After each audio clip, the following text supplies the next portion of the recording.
Bonjour à toutes et à tous, j'espère que vous allez bien, très bien, c'est Nasvap pour une nouvelle vidéo. Et là, je vous présente le Loop RDA de chez Geekvape que m'a gracieusement envoyé Gearbest afin de vous le présenter, également de le tester. Donc c'est un RDA double coil avec l'option de pouvoir y mettre du single coil, mais je le préfère en double coil. Je vais vous expliquer ça après à la fin de la vidéo. Donc n'hésitez pas à mettre un pouce bleu et à vous abonner si vous voulez voir la suite de la vidéo, le plan serré, tous les détails et le montage. Merci. Le Loop RDA de chez Geekvape qui se présente dans une boîte comme ceci, assez jolie, en plastique, avec à l'arrière un scratch d'authentification. À l'intérieur, nous avons le dripper, également un drip type de type 510, des joints de rechange, une multiclé, un adaptateur type 510 et un pin BF ici, et des vis de rechange aussi également. En dessous, nous avons le manuel d'utilisation en français et également en différentes langues. Et dans une petite pochette, nous avons la carte de garantie et des petites cartes assez jolies et une carte attention. N'utilisez pas ce matériel pour autre chose que de la vape, etc., etc. Et là, nous pouvons voir les différents coloris. Voilà, moi je l'ai tout en noir. Il est aussi en metal gun, avec du vert, en doré, en acier. Donc il se présente comme ceci avec la bague d'airflow qui est ici. Donc nous avons la possibilité ici d'être en double airflow, donc en double coil. Nous avons aussi le choix de le mettre en single coil et de l'autre côté c'est fermé, l'autre trou il est fermé. Drip type 810, donc vous pouvez mettre le drip type 810 de votre choix, à savoir que le joint il est ici à ce niveau là et pas sur le drip type, donc ça sera un drip type 810 sans joint. Donc à l'arrière nous avons les gravures CE, ne pas jeter, loop, etc. et un pin 510. On peut mettre le pin BF pour pouvoir l'utiliser en BF bien évidemment. Les joints tiennent très bien, même trop bien, il est difficile à enlever. Franchement, il faut plutôt le placer sur une box pour pouvoir enlever la cloche. Donc la cloche qui est ici légèrement en dôme, quoi, c'est un dôme pas très prononcé. Donc voilà, toute cette partie est solidaire. Elle ne peut pas être démontée, quoi. Et là, nous avons ce plateau en pyramide assez original. On vient mettre les pattes du coil ici et puis ensuite on visse là. Les airflows, ils arrivent par le haut comme ça, ils sont en biais. Et ils viennent taper le col donc en dessous, quoi. Ils viennent taper le col en dessous, ce qui est pas mal du tout, franchement. Une cuve qui n'est pas mal du tout, franchement. Même en l'essayant sans BF, franchement, il y a peu de fuite, quoi, vu que les airflows sont situés quand même assez haut, quoi. Je trouve ça bien pour des airflows qui tapent en bas, que les airflows soient placés assez haut quand même. Donc ça évite pas mal de fuite, franchement, parce qu'il faudrait remonter tout ça, quoi. Ici, nous pouvons voir un petit trou de chaque côté et à l'intérieur ici nous pouvons voir là où va ces petits trous, donc comme ça quand on ferme on ne peut pas se tromper, quoi. Les airflows seront toujours en face, quoi. On ne pourra pas se tromper et c'est beaucoup plus pratique aussi pour le dévisser, quoi. Donc le pin est réglable comme on peut voir ici, donc il peut être utilisé sur mode méca hybride, donc on peut régler facilement pour avoir le pin qui ressort bien, qui ressort à sa convenance. Donc là je l'ai monté avec deux petits fuse de Clapton en NI80, ce qui me donne 0,24 ohms l'ensemble des deux coils, quoi. Donc je l'ai monté en spire espacé pour avantager les saveurs, justement. Je mets un petit coup de chauffe pour nettoyer le coil, pour enlever les résidus sur le coil. Et on regarde bien que la chauffe aille bien des spires du milieu aux spires extérieures. On va laisser refroidir et on va passer au cotonnage. Toujours dans le sens de la fibre, évidemment. Premier coton, deuxième coton.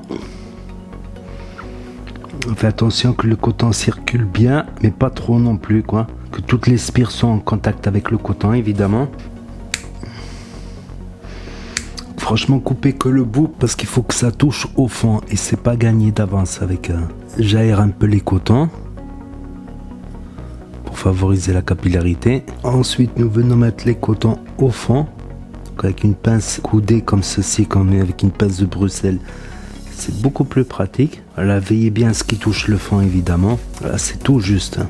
Ensuite on passe au juice, j'y mets un flanc de pudding que j'apprécie particulièrement. Voilà, veillez bien à ce que tous les cotons soient bien imprégnés, évidemment, qu'on ne voie plus de blanc Et au-dessus, vous pouvez y aller, vous remplissez la cuve comme ça. En faisant comme ça, le jus, il va descendre directement dans la cuve, en fait. Quand vous aurez remis la cloche, ben, vous pouvez juicer directement par le haut, quoi. Ça ira au fond de la cuve dans tous les cas. Ensuite, on peut faire des petits coups de fire pour voir si tout marche bien.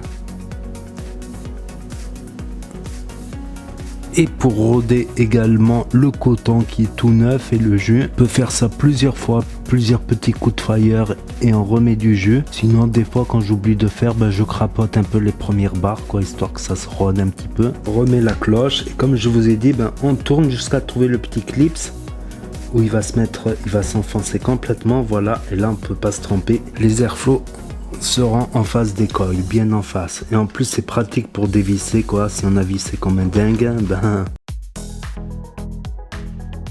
donc le voici, le voilà tout prêt, monté avec du Talac de Vape Institute. Donc la revue elle arrivera ou elle est peut-être publiée avant cette vidéo. Déjà je tiens à dire que ce n'est pas un matériel adapté pour les nouveaux vapoteurs qui commencent la vape. Et c'est de la vape très très chaude en double coil justement. Surtout si on enchaîne les barres, quoi. C'est pour de la grosse vape. Ça fait partir donc pas mal de jus, quoi. C'est pas très économique en jus. Mais c'est très bon en grand nuage et en saveur aérienne. Par exemple avec mes deux Fuse Clapton à 50 watts pour une valeur de résistance totale de 0,25 ohms.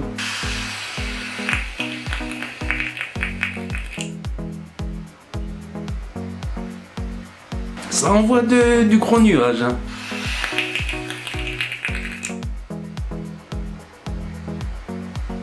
Donc il fait un peu de bruit quand on tire dessus évidemment. Mais ça va, c'est pas le sifflet, quoi. Donc commençons par les points positifs et les points négatifs tout de suite.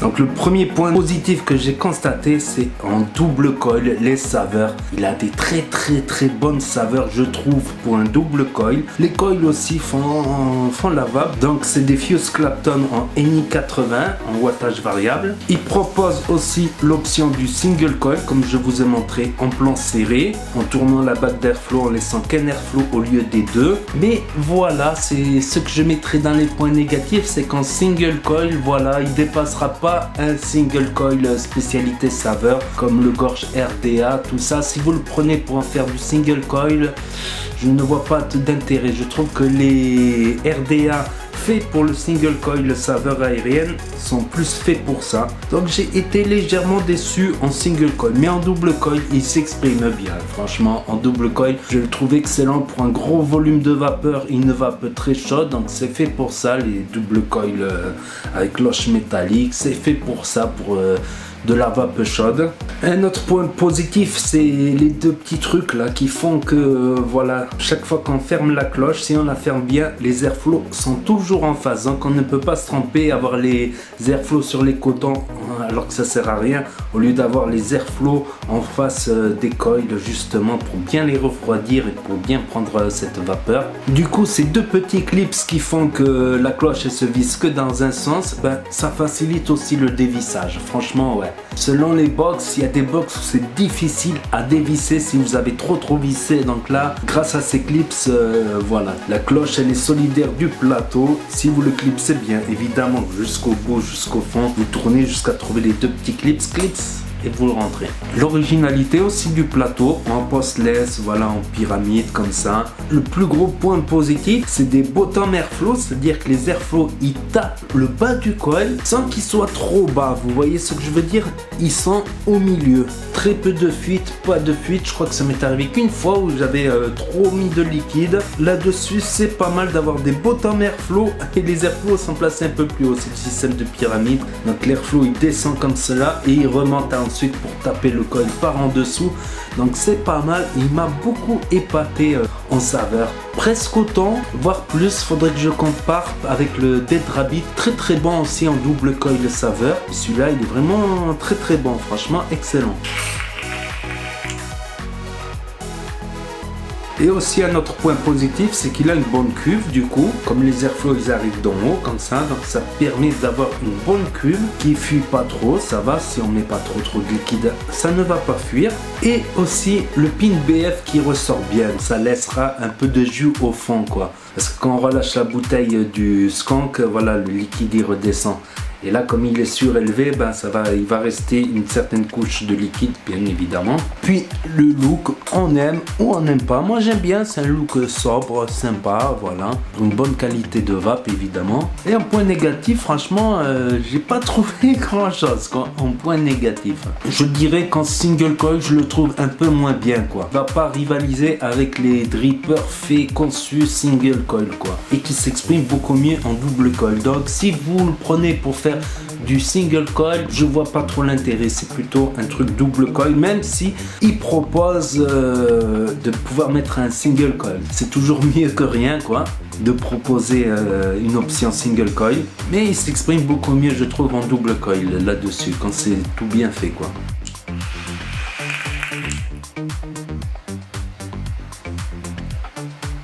Et avec un bon jeu évidemment. Donc ouais, des fois quand on dévisse, il y a un peu de liquide en dessous, ça peut arriver, je dirais ça, mais c'est pas énorme quoi, c'est pas... Si on fait attention, on a très peu de chances d'avoir du liquide en dessous, mais ça peut arriver d'avoir du liquide en dessous là. Donc là, à 60 watts,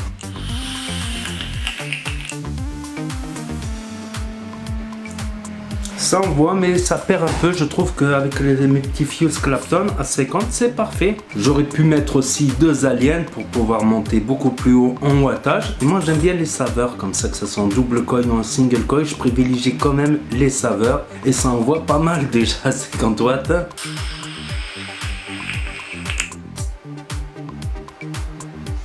Ça a des très bonnes saveurs avec un jus full VG assez gourmand, un peu sucré, ça passe très bien. Je le conseille, j'ai pas trouvé énormément de défauts là-dessus, je le conseille aux amateurs de grosses vapes bien chaudes quoi, de grosses vapes bien bourrines.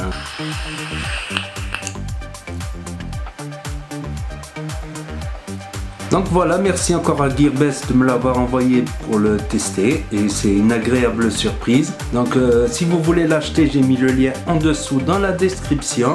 En plus, j'aurai un petit pourcentage. Si vous voulez me donner un coup de pouce, vous le prenez sur Gearbest. Et j'ai un coupon promotionnel donc, qui sera en dessous en lien dans la description également. Donc n'hésitez pas à mettre un pouce bleu si vous ne voulez pas avoir de dry hit, évidemment. N'hésitez pas à commenter, j'y répondrai, à cliquer sur la cloche et à vous abonner si vous voulez suivre mes prochaines vidéos.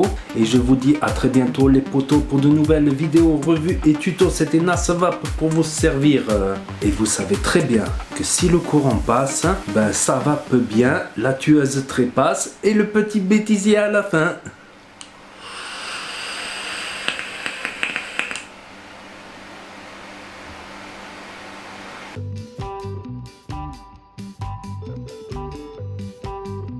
Et là, je vous présente le dripper double coil loop de chez RDA. Loop de chez RDA.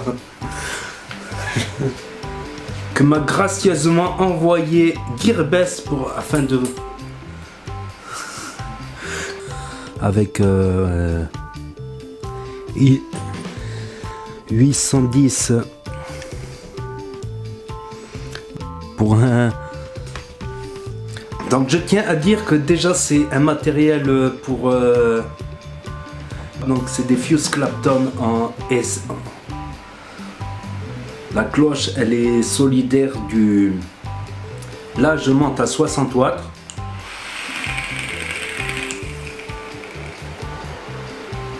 À dry hit.